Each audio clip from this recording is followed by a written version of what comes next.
Brendan Mortensen here from the PNC Digital Desk, presented by PNC Bank. Brilliantly boring since 1865. Orioles pick up a win. Here's Tony Mansolino.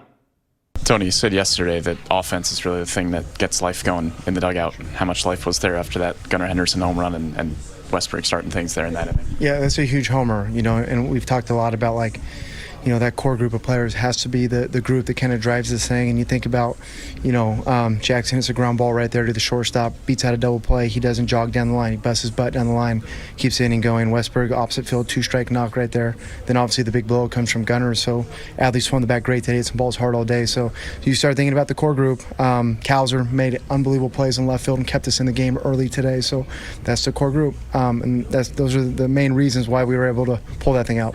You guys had gone 18 consecutive innings without a run. That game easily could have just been another one that you kind of fall flat and finish out. But for that team to rally the way it did late in the game, to show that kind of life against the wall, what does that kind of say about this group? It was only 18. I thought it felt like 45. Yeah, these guys have fought all year. Again, through all the injuries and everything we went through, during the last 2.5, 3 months. I said it the other day, but we had the 7th best record in baseball going back to May 20th. And we weren't whole. We weren't healthy. We were still missing huge pieces throughout that stretch, 2.5 month stretch. We didn't achieve that because we laid down at any point. So the boys have battled.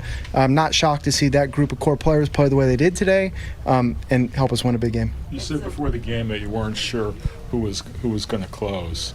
How impressed were you with Keegan's poise there in the 9th inning? He did great, and I asked him, once we took the lead, if he knew how that thing was going to line up, with more of a right-handed kind of bottom, more of a left-handed top. It kind of lined up with Cano at the bottom and Tugboat there at the top. So we are proud of Keegan. He's one of those guys that even in the toughest of moments right there, his heart doesn't speed up a whole lot. So talking to him after the game, he seemed fine. When Frenchie took the visit there in the 9th inning, I asked him how Keegan was doing. He said, not much has changed.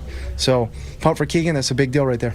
It's been a pretty emotional couple of days for his clubhouse, losing so many teammates in such a short amount of time. Do you feel like this win is kind of a sigh of relief and just kind of a moment where they can just move on now and get back to the season? Yeah, I agree with you, Danielle. I do think that when you win a game like that, it does allow you to move forward, because there's a scenario there where, it can get kind of ugly and momentum can build in the wrong direction there for, a while, and to kind of come into this place. And yesterday the ball T.O. hits, doesn't get out, and, then Gunnar hits that ball right there, which was just so incredible.